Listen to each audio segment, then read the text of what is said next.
భాగ్యనగర్ లో Mangalya shopping mall వారి ప్రారంభోత్సవాల జాతర సెప్టెంబర్ 27న సంయుక్త మీనంచే Narsing main road HP petrol bunk పక్కన. పాతర్లపల్లి జిల్లా పరిషత్ హై స్కూల్లో నిన్న జరిగిన ఘటన తర్వాత రాష్ట్ర విద్యాశాఖ మంత్రి నారా లోకేష్ స్పందించారు. శ్రీకాకుళం పట్టణంలో ఉన్నటువంటి ఒక ప్రభుత్వ పాఠశాలను ఆకస్మిక తనిఖీ చేయడానికి విచ్చేసిన ఆయనకి మాత్రం విస్మయం చెందే దృశ్యాలు మాత్రం కనిపిస్తున్నాయి. ఈ పాఠశాల మాత్రం చూస్తే కనుక పూర్తిగా కనీసం పైకప్పులు లేనటువంటి ఒక దుర్గతిలో ఉంది. నాడు నేడు కార్యక్రమంలో భాగంగా పాఠశాలను ఆధునీకరించాలని గత ప్రభుత్వం చేసినటువంటి ఏవైతే పోకడలు అవన్నీ కూడా లోపబోయిస్తున్నట్టు మాత్రం స్పష్టం అవుతుంది. ఇది ఏదైతే దమ్మల వీధికి చెందినటువంటి 30వ డివిజన్కి సంబంధించినటువంటి ఒక పాఠశాల ఇది. ఈ పాఠశాలలో తరగతి గదులు ఎలా ఉన్నాయి, ఏదైతే పాతర్లపల్లిలో జరిగినటువంటి జిల్లా పరిషత్ ఘటనలో జరిగినటువంటి ఇన్సిడెంట్ తర్వాత మాత్రం విద్యాశాఖ మంత్రి తనకు తానుగా ఈరోజు ఈ పాయింట్ మాత్రం సెలెక్ట్ చేసుకున్నారు. ఆకస్మికంగా తనిఖీ చేయడానికి వచ్చినప్పుడు ఇక్కడ చూస్తే కనుక పైకప్పులన్నీ కూడా పూర్తిగా పెచ్చులుడిపోయినాయి. ఈ పాఠశాలకు ఆయన ఆకస్మిక తనిఖీ చేయడం వెనక ఎవరైనా ఫిర్యాదు చేస్తే వచ్చారా, లేకపోతే ఆయనకి ఈ విషయం ముందే తెలిసి వచ్చారనే విషయం జిల్లా యంత్రానికి ఎవరు కూడా ఇంటిమేట్ చేయకుండా ఇంత వర్షంలో కూడాను నేరుగా ఈ పాఠశాలకి రావడం, ఆ పాఠశాలలో విద్యార్థుల దుస్థితి చూసి మాత్రం ఆయన చాలా ఆవేదన వ్యక్తం చేస్తున్నారు. పెచ్చులు ఊడిపోయినటువంటి ఈ భవనం, అంగట్లో వర్షపు నీరు, పిల్లలు లోపలికి వచ్చిన తర్వాత బయటకు వెళ్ళే పరిస్థితి లేదు. ఇటువంటి పరిణామాలన్నీ కూడాను విద్యార్థి వ్యవస్థ ఎంతలా అంటే పూర్తిగా నిర్లక్ష్యం గురైంది. నాడు నేడు అనేది గొప్పలు చెప్పుకోవడానికే తప్ప ఈరోజు మాత్రం క్షేత్రస్థాయిలో చూస్తే పాఠశాలలన్నీ కూడాను ఎక్కడ వేసిన గొంగలు అక్కడేలా ఉన్నాయి. పాతర్లపల్లిలో కూడా నేను ఏదైతే అదనపు భవన నిర్మాణం ఉందో ఆ నిర్మాణంలో జాప్యం ఈరోజు మాత్రం ఆ విద్యార్థి పాటి శాపంగా మారింది. ఈరోజు కూడా ఇక్కడ పరిస్థితి కూడా చూస్తే కనుక ఇలా పాడుపడిపోయినటువంటి ఈ భవనంలో ఈ పాఠశాలలో విద్యార్థులు ఎలా వస్తారు, అదనపుగా కట్టినటువంటి ఆ భవనంలో మాత్రం ప్రస్తుతం విద్యార్థులు ఎక్కువ సంఖ్యలో ఉన్నా వారికి కనీసం కూర్చోడానికి కుర్చీ లేక కేవలం కింద కూర్చొని పాత రోజులటువంటి తలంపు ఇటువంటి పరిణామాలు చోటు చేసుకుని ఈ నేపథ్యంలో ఆయన ఈ ఆకస్మిక తనిఖీ వెనక ఎటువంటి ఫిర్యాదు ఉందా, లేకపోతే ఆయనకి ముందే తెలిసి వచ్చారు. చూస్తే కనుక పాఠశాల చుట్టూ కూడా ఎటువంటి పరిస్థితి ఉందో కూడా మనం చూద్దాం. చూస్తే కనుక ప్రస్తుతం వర్షం పడింది, పూర్తిగా వర్షం నీరు తడిచి పూర్తిగా కూడా నీరు చేరిపోయే పరిస్థితి. విద్యార్థులు ఆ కొత్త తరగతులు రావాలంటే మాత్రం ఈ మార్గం గుండే రావాలా. చూస్తే ఇది పాఠశాల ప్రాంగణం. ఈ ప్రాంగణంలో వర్షపు నీరు పూర్తిగా ముడికెత్తి నీరు ఉంది. ఈ నీటిలోనే నడిచే ఇప్పుడు విద్యాశాఖ మంత్రి రావడం జరిగింది. ఈ పాఠశాల చూస్తే ఎప్పుడో పురాతనమైన పాఠశాల, శ్రీకాకుళం పట్టణం నడిబొడ్డున ఎలిమెంటరీ పాఠశాల. ఈ పాఠశాలలో మాత్రం ఇటువంటి అసౌకర్యాలు ఉన్నా కూడా ఎందుకు పరిణామాలు తీసుకున్నారు. ఇది చూస్తే కనుక ఏదో బ్రిటిష్ కాలం నాటి కట్టడంలా కనిపిస్తుంది. ఇంకా నేడో రేపో కూలిపోవడానికి సిద్ధంగా ఉన్నటువంటి ఈ పాఠశాల ఇక్కడ మనం చూస్తున్నాం. ఆ గేట్ నుండే పిల్లలందరూ కూడా లోపలికి రావాలి. ఆ గేట్ నుండే లోపలికి వచ్చే మార్గం కూడా పూర్తిగా జలమయం ఉంది. వర్షం పడితే కనుక లోపలికి వచ్చే పరిస్థితులు లేనటువంటి ఈ పరిణామాల్లో లోపల మనం చూసిన చిన్నపిల్లలంతా కూడాను ఈ మార్గం గుండా వచ్చారు. ఈ భవనాన్ని కోల్చకుండా ప్రస్తుతం మాత్రం ఏదైతే కొత్తగా నిర్మించినట్టు భవనం ఉందో ఆ భవనంలో ఈ 5 తరగతుల విద్యార్థులు కూడాను తమ విద్యాబుద్ధులు నేర్చుకుని ఇంకొక మార్గం కూడా ఉంది. అంటే ఇటువైపు నుంచి కానీ ఎటువైపు నుంచి వచ్చిన కంటే పిల్లల ప్రాణాలకు మాత్రం హాని ఉందన్న విషయం మాత్రం స్పష్టమవుతుంది.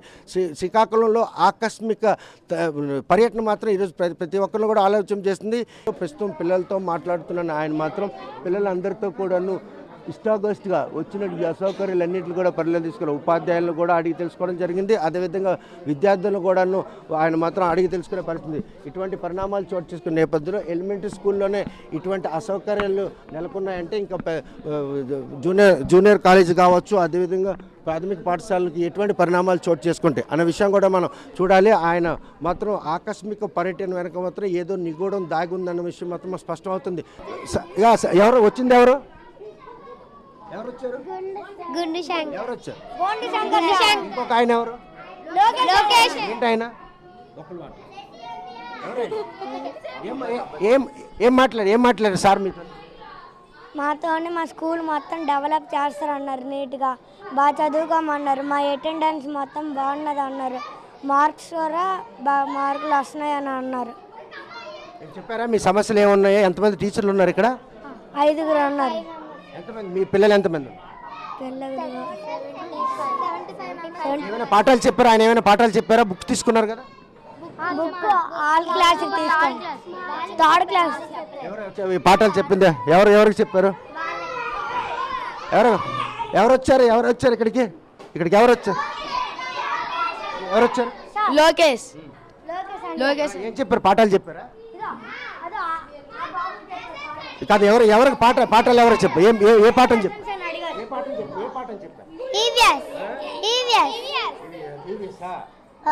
మీరు అడిగారా ఆయనే చెప్పారా వచ్చిన ఆయన ఎవరు ఇక్కడికి ఎందుకు వచ్చారు మీరు ఎవరైనా ఆయనకి రమ్మన్నారా ఆయన వచ్చారు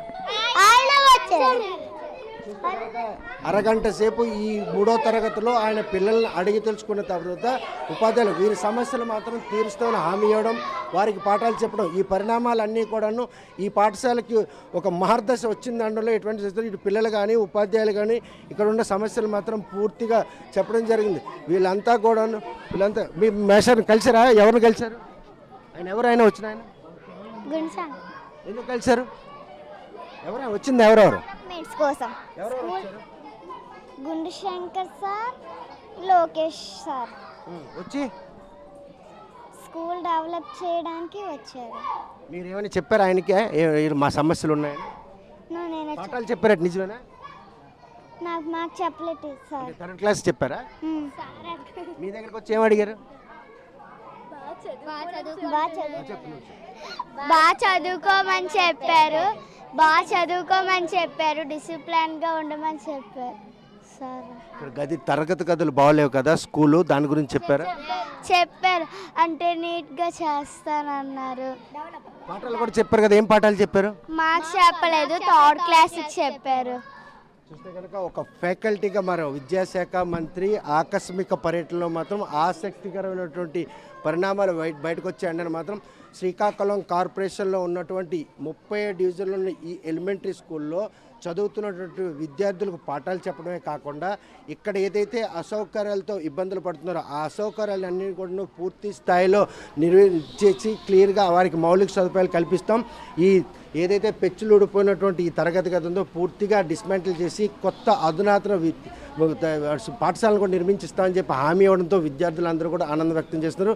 సుమారు 90 మంది 5 తరగతులు చదువుతున్న విద్యార్థులందరూ కూడాను 20 నిమిషాల పాటు తమతో మాట్లాడే తీరు మాత్రం విద్యార్థులు ఆనందం వ్యక్తం. మరోవైపు చూస్తే కనుక ఏదైతే ఉపాధ్యాయులు కూడా ఉన్నటువంటి ఈ సమస్యను వారికి వివరించిన జరిగిన నేపథ్యంలోనే ఈరోజు ఈ పాఠశాలకి ఒక మార్గదర్శి వచ్చింది. అందులో ఎటువంటి ఆకస్మిక తనిఖీల్లో నారా లోకేష్ పర్యటన ఈరోజు పాఠశాల అభివృద్ధికి మాత్రం ఎట్టి పరిస్థితుల్లో దోహదపడుతుంది. అందులో ఎటువంటి అత్యక్తులు నిన్న శ్రీకాకుళం జిల్లా వాసులకు ఉలిక్కిపాటు గురించిన పాత్రలపల్లి ఘటన ఏదైతే ఉందో ఆ ఘటనను పరిగణన తీసుకొని ఇక్కడికి రావడం జరిగిందా, లేకపోతే అక్కడికి వెళ్ళాలనుకున్నటువంటి ఆలోచనలో భాగంగా ఈరోజు ఆయన ఈ శ్రీకాకుళం నడి బొడ్డులో ఉన్నటువంటి పాత కాలం నాటి ఎలిమెంటరీ స్కూల్ని ఆకస్మికంగా పర్యటించి ఆ తనిఖీల నేపథ్యంలో పిల్లలతో పాటు అరగంట సేపు ఆయన మాట్లాడి వారికి పాఠాలు చెప్పారంటే ఈ ఆకస్మిక పర్యటన వెనక ఎటువంటి ఆసక్తికర విషయాలు బయటకు వస్తున్నాయి అన్న విషయం తేలాలి.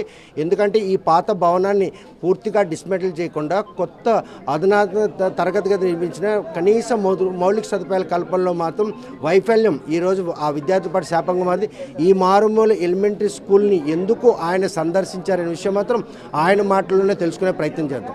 వీడియో జర్నలిస్ట్ రామకృష్ణతో సత్యం, RTV శ్రీకాకుళం. భాగ్యనగర్లో మంగళ్య షాపింగ్ మాల్ వారి ప్రారంభోత్సవాల జాతర సెప్టెంబర్ 22న కీర్తి సురేష్ చే Sudarshan theatre complex RTC cross roads నందు, సెప్టెంబర్ 27న సంయుక్త మీనన్ చే Narsing main road HP petrol bunk పక్కన, సెప్టెంబర్ 29న శ్రీలీలా గారిచే మణికొండ మర్రి చెట్టు నందు మంగళ్య షాపింగ్ మాల్స్ గొప్ప ప్రారంభం.